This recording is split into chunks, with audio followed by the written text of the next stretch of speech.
Si ya sabes que esa persona no está para ti, ¿por qué tu cabeza sigue regresando a alguien que ya te soltó? No estás loco. No estás loca.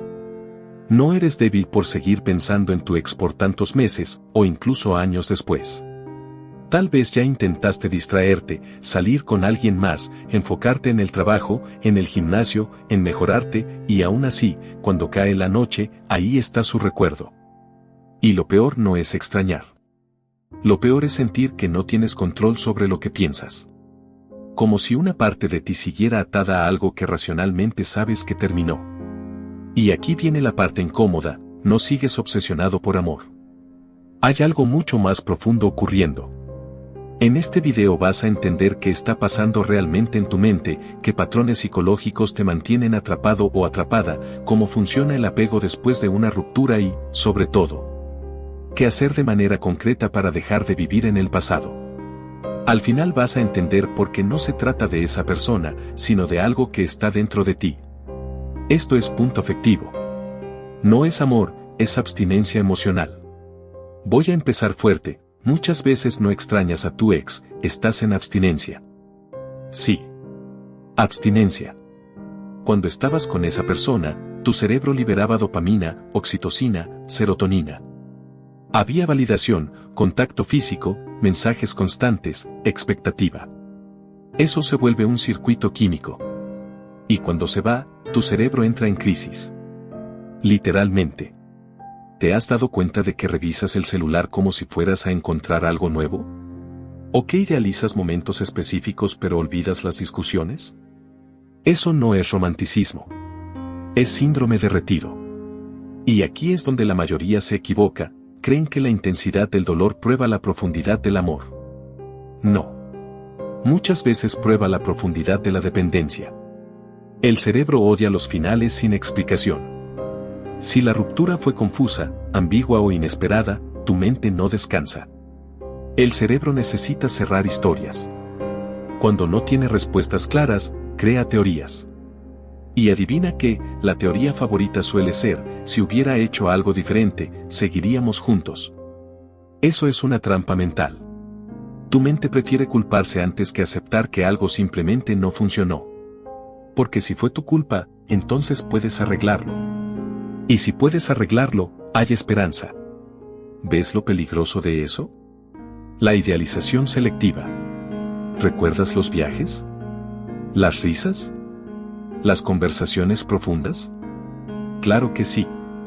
Tu cerebro hace un highlight reel, como si fuera un tráiler perfecto. Pero dime algo, ¿también recuerdas la ansiedad? ¿Las discusiones repetidas? ¿Las veces que te sentiste insuficiente? Aquí viene la parte que casi nadie dice, la obsesión se alimenta de memoria incompleta. Si solo recuerdas lo bueno, estás enamorado de una versión editada. El ego herido. A veces no duele perder a la persona. Duele que te hayan dejado. Hay una diferencia enorme. Cuando alguien se va, tu identidad se ve afectada. Empiezas a cuestionarte, ¿no fui suficiente? ¿Hay alguien mejor? ¿Me reemplazaron? Y aquí aparece algo incómodo, parte de tu obsesión no es amor, es necesidad de restaurar tu autoestima. Si esto te está resonando, no mires hacia otro lado. Apego ansioso y patrones de infancia. Si creciste sintiendo que el amor era inestable, impredecible o condicionado, es muy probable que desarrollaras un apego ansioso. Eso significa que cuando alguien se va, no solo pierdes a esa persona, se activa una herida antigua. No estás llorando solo por tu ex. Estás llorando por todas las veces que sentiste que no te eligieron. Y si entendiste esto, lo siguiente te va a cambiar la perspectiva, no se trata de recuperarlo o recuperarla. Se trata de sanar la raíz. El vacío de identidad. Cuando una relación se vuelve el centro de tu vida, pierdes partes de ti. Rutinas compartidas. Amigos en común. Planes conjuntos. Y cuando se acaba, no solo pierdes a alguien. Pierdes estructura. Entonces la pregunta es, ¿extrañas a tu ex, o extrañas quién eras cuando estabas con esa persona? El miedo a empezar de cero. Empezar otra vez da miedo. Conocer a alguien nuevo implica vulnerabilidad. Volver a contar tu historia. Volver a confiar. Volver a arriesgarte. A veces es más fácil obsesionarte con lo conocido que enfrentarte a lo incierto. Y aquí está la trampa, te convences de que esa persona era única cuando en realidad lo que te asusta es el reinicio. La fantasía del potencial. Muchos no extrañan lo que fue. Extrañan lo que pudo haber sido. Si hubiéramos tenido más tiempo. Si yo hubiera cambiado antes. Si esa etapa difícil no hubiera pasado. Pero la relación real no es el potencial. Es lo que efectivamente ocurrió. Estás enamorado de una persona, o de una versión imaginaria que nunca existió. La dopamina del drama. Las relaciones intensas, con altos y bajos, crean adicción emocional. Peleas fuertes, reconciliaciones apasionadas. Bloqueos y desbloqueos. Mensajes largos a las 2 de la mañana. Eso no es estabilidad. Es montaña rusa. Y el cerebro ama la montaña rusa porque genera picos químicos. Pero estabilidad no se siente igual que intensidad. Y muchos confunden calma con aburrimiento. Redes sociales, gasolina para la obsesión. Revisar historias. Ver si subió algo. Analizar si esa indirecta es para ti. Cada vez que haces eso, reactivas el circuito. Aquí no hay juicio, pero sí claridad, no puedes sanar una herida que sigues tocando todos los días. Si este punto te está golpeando fuerte, déjame decirte algo claro, dejar de revisar no es orgullo, es autocuidado. Comparación constante.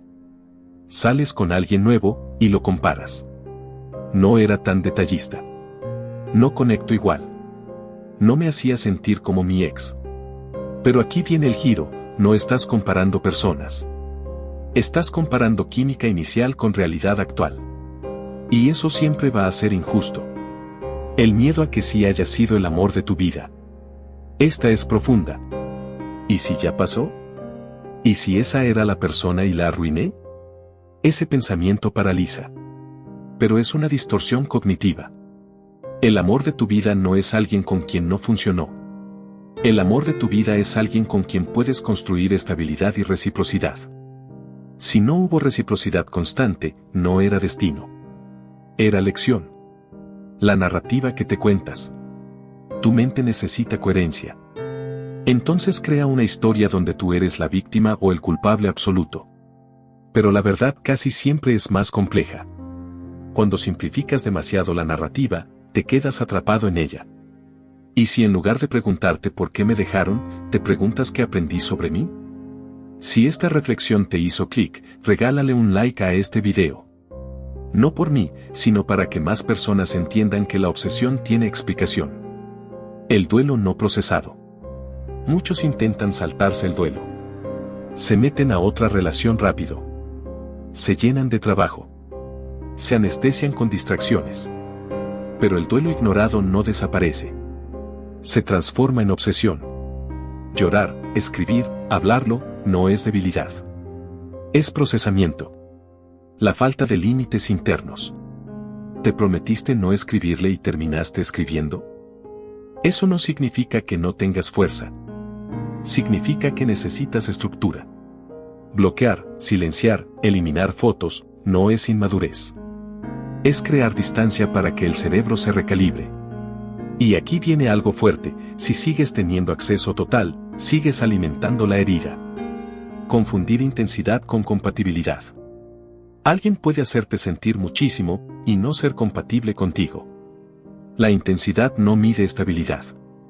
Compatibilidad es valores, proyectos, manejo del conflicto, visión de futuro. ¿Estás extrañando emoción o una verdadera construcción compartida? El rol que jugabas en la relación. Tal vez eras quien salvaba. Quien daba más. Quien sostenía. Y ahora te sientes vacío porque ya no tienes a quien rescatar. A veces la obsesión no es por la persona, es por el rol que cumplías. Y soltar el rol implica redefinir tu identidad. Cortar el circuito. Ahora sí, hablemos concreto. Cero contacto real, no simbólico. Reestructurar rutina inmediatamente. Escribir una lista honesta de incompatibilidades. Terapia si el patrón se repite. Crear metas nuevas que no incluyan pareja. Pero esto no es lo más importante. Lo más importante es entender que tu mente necesita dirección. Si no se la das tú, volverá al pasado. Reencuadrar la pérdida. En vez de me dejaron, prueba con, terminó una etapa que ya no era sostenible. Cambia la narrativa. No eres rechazado. Eres redirigido. Suena fuerte, pero piensa esto, ¿cuántas cosas que no funcionaron te llevaron a algo mejor? La verdadera liberación. No se trata de olvidar. Se trata de integrar. Cuando puedas pensar en esa persona sin sentir urgencia, sin fantasía de regreso, sin culpa, ahí estás libre. Y eso no ocurre porque el tiempo pase. Ocurre porque decides trabajar en ti. Escucha esto con atención, no sigues obsesionado porque esa persona sea irreemplazable. Sigues obsesionado porque una parte de ti todavía no entiende la lección que dejó esa historia. No se trata de atraer a alguien más rápido. No se trata de demostrar que estás mejor. No se trata de que tu ex vea lo que perdió. Se trata de convertirte en alguien emocionalmente más claro, más consciente de sus patrones, más responsable de su propia estabilidad. Porque cuando entiendes por qué te aferrabas, dejas de aferrarte. Si este tipo de contenido te ayuda a verte con más honestidad, suscríbete a Punto Afectivo. Y ahora quiero leerte. ¿Crees que sigues obsesionado por amor o por miedo a soltar lo que esa relación representaba? Te leo en los comentarios. Nos vemos en el próximo video.